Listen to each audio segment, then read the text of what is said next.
రాజకీయ ఉద్దండులు Bhuvanagiri parliament BRS incharge Kyama Mallesham Kurma press క్లబ్లో ప్రెస్ మీట్లో మాట్లాడుతూ 33 జిల్లాల్లో ఉన్న కురుమల సంక్షేమం కోసం ప్రతి ఒక్కరూ ఆలోచించాల్సిన అవసరం ఉందని అనేక విషయాలు వెల్లడించారు.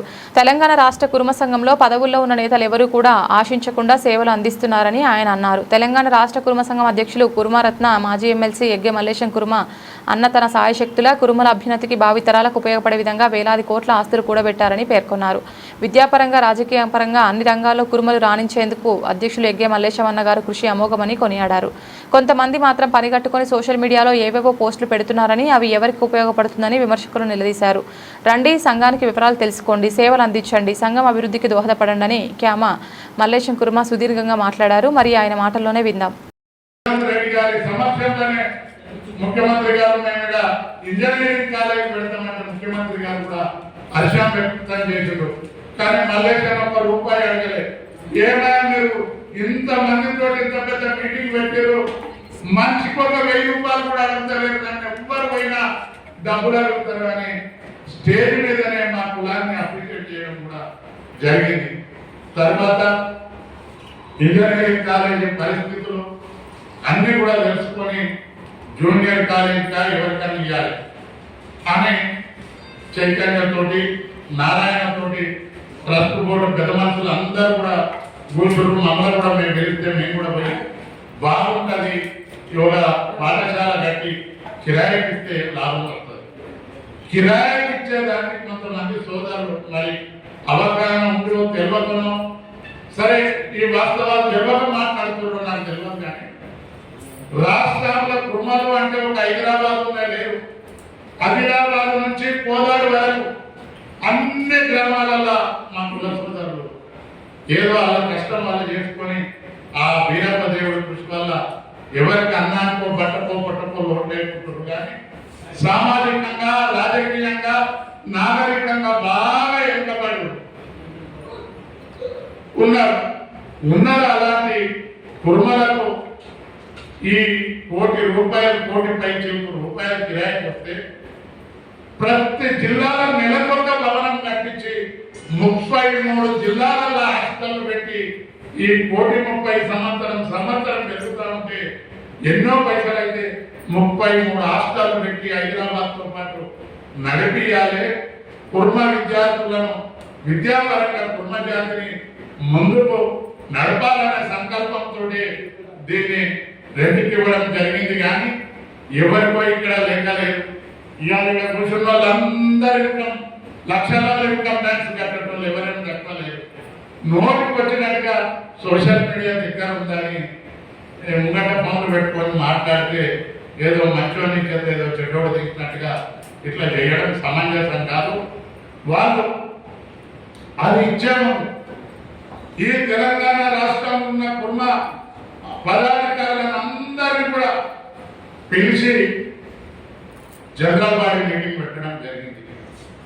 రాష్ట్రంలో ఉన్న కుర్మలు ఎవరిలో ఒకరిని కాదు, తెలంగాణ రాష్ట్ర కుర్మ సంఘం ట్రస్ట్ బోర్డు ఆస్తులు అన్ని కూడా గుడ్డ పోసి పెట్టుకున్న కుర్మ సోదరుని కాడికి వెళ్ళి బెంచిలో తిరిగే కుర్మ సోదరుని వరకు సమాన హక్కులే. కానీ సమాన హక్కులని కుక్కలు చెప్పి డిక్లరేషన్ చేస్తే కాదు, ఒక పెద్ద మనిషి ఒక సమర్థవంతంగా దాన్ని నిలబెట్టుకొస్తుంది. కాబట్టినే ఇవాళ 2,000 కోట్ల ఆస్తులు ప్రభుత్వ పరంగా కానీ ఇవాళ మన సంఘ పరంగా కానీ అన్ని ఆస్తులు అయితే ఇవాళ ఛాలెంజ్ చెప్తా ఉన్నాం. ఏ కుల సంఘానికి కూడా కుర్మ సంఘం ఉన్న ఆస్తులు ఇవాళ లేకుంటున్నాయంటే ఊరికనే కూర్చొని మాటలు చెప్పి సోషల్ మీడియా మాట్లాడితే రాలేదు. సోదరులకు నేను చెప్తా ఉన్నా, ఇంకా మా కులాలు ఉన్న మేధావులకు పెద్దలకు విఘ్నులకు అందరికి కూడా నేను ఈ మీడియా ద్వారా మనం చేస్తా ఉన్నా, మీకు ఎప్పుడు తీరుకున్నా ఎప్పుడైనా మీరు రండి, కుటుంబ సంఘంలో కూర్చుందాం. మీరు విద్యావంతులు సలహాలు సూచనలు ఇవ్వండి.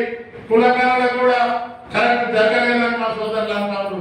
మీరు విద్యాపరంగా మంచి తెలుగులో మీరు వచ్చి సలహా సూచనలు ఇచ్చి ఏదున్నా అడగడానికి ఎవరికి అభ్యంతరం లేదు.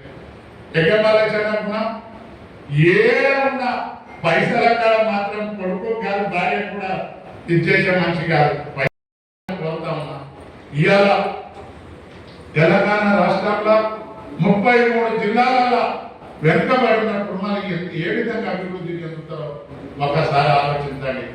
సోదరులారా, మీకు అన్ని వసతులు ఉంటే ఏ కుటుంబానికైనా ఒకరికైనా ఎవరికైనా సమాజంలో ఇబ్బంది పడడం ఎవరికైనా సాయం చేసిన మనసులో ఎవరైనా కూడా చెప్పండి. ఏది లేదు, సోషల్ మీడియాలో మాటలు మాట్లాడండి. దయచేసి మీకు తెలియక మాట్లాడవచ్చు, వాస్తవాన్ని తెలుసుకొని మీరు ఏదైతే కావాలని నేను ఈ వేదిక ద్వారా విన్నవిస్తూ ఉన్నాను. కాబట్టి ఇది ఒక మంచి కార్యక్రమం. ఎవరికెవరు ఆయన ఆడలేమడి ఎవరికేం దక్కలేదు.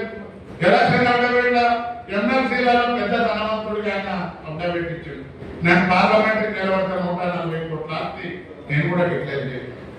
మాకు దేవుడు ఇచ్చిన కాడికి వెళ్ళి మా అయ్యాలు తాతల కాడికి వెళ్ళి అందరం బాగానే ఉన్నాం. ఎవరు కూడా మీకు ఇక్కడ కూర్చున్న వాళ్ళు ఎవరు కూడా మా దాంట్లో ఒక్కరు కూడా కొంచెం కష్టపడే వాళ్ళకేం కనబడలేక కాదు. కోట్లు వస్తున్నాయి. మా బండారు నారాయణ 70 ఏళ్ళు దాటుతున్నాయి. ఎన్ని లక్షలు వస్తాయో ఆయనకే తెలియదు. కానీ సంఘం అనగానే మాట్లాడుకుంటుంటాడు. కులం మీద ప్రేమ తప్పితే వేరే కాదు. ఏడు నా కుటుంబ సోదరులు ఇటువంటి అల్లర్చిల్లర మాటలు మాట్లాడగలేమని కాదు, మీకన్నా ఎక్కువ మాట్లాడిస్తాం. కులం పరుగుపోతుంది. మనం అందరం కూడా ఒక కుల బంధువులం. కాబట్టి మీరు ఎప్పుడున్నా మీకు ఎవరన్నా తప్పుడు సలహాలు ఇచ్చినా పెద్దలు కానీ చిన్నలు కానీ ఈ రాష్ట్రంలో ఉన్న కుటుంబం కూడా శ్రేయస్సు కోరే ఏ కుటుంబ సోదరుడైనా వచ్చి అడగొచ్చనే విషయాన్ని మనవి చేస్తూ, అదేవిధంగా సోదరులారా, నేషనల్ లైవ్ స్టాక్ మిషన్ ద్వారా ప్రధానమంత్రి గారు 2014 సంవత్సరంలో 14,600 కోట్ల రూపాయలు లైవ్ స్టాక్ మిషన్ కు భారత ప్రభుత్వం కేటాయించడం జరిగింది. అందులో కోళ్ళు, పందులు, బర్రెలు, ఆవులు, గొర్రెలు. గత 2 సంవత్సరాల క్రితం లైవ్ స్టాక్ మిషన్ ద్వారా పెట్టి 50% సబ్సిడీ మీద ఈ లైవ్ స్టాక్ మిషన్ లబ్ధిదారులకు ఇవ్వాలి. అది అన్ని కఠిన తరంగా పెట్టి ఏదో పెట్టినట్టే పెట్టి గుంజినట్టే చేసి ఇవ్వకుండా 14,600 కోట్ల 400 కోట్లే ఖర్చు చేయడం జరిగింది. దేశవ్యాప్తంగా మనిషికి ₹1 పోయించే స్కీమ్. దాన్ని ఇవ్వకుండా ఆపి లాస్ట్ ఇయర్ పాడి గేదెలను తీసేసారు. ఈ మొన్న ఏప్రిల్లోనే క్యాబినెట్ మీటింగ్ లో గొర్రెలను మేకలను కూడా ఈ స్కీమ్కి వెళ్ళి తీసిండు. కాబట్టి నేను ఈ వేదిక ద్వారా గౌరవ ప్రధానమంత్రిని కోరుతా ఉన్నాం. మా జాతులు కష్టపడే జాతులు, మా జాతుల కులవృత్తి అది. మా తాత ముత్తాతల నుండి మేము గొర్రెలు కాసుకొని మేకలు కాసుకొని బతికే కులాలు. ఈ రాష్ట్రంలో కాదు, యావత్ భారతదేశంలో మీ సొంత రాష్ట్రమైన ఉత్తరప్రదేశ్ లో కూడా ఈ గొర్రె కాపాలు చాలా ఎక్కువ, ఉత్తర భారతదేశంలో కూడా. కాబట్టి ప్రధానమంత్రి గారు ఈ నెల 10వ తారీఖున హైదరాబాద్ వస్తున్నారు. తప్పకుండా ఈ గొర్రె కాపర్ల తరఫున రిప్రజెంట్ చేయడమో, రౌండ్ టేబుల్ సమావేశం పెట్టడమో జరుగుతుంది. ఈ విషయాన్ని కేంద్ర ప్రభుత్వం ఈ లైవ్ స్టాక్ మిషన్ లో నుండి గొర్రెలను మేకలను రద్దు చేయడం కూడా తక్షణమే ఉపసంహరించుకోవాలని నేను ఒక గొర్రె కాపర్ల బిడ్డగా ప్రధానమంత్రి గారికి విజ్ఞప్తి చేస్తా ఉన్నా.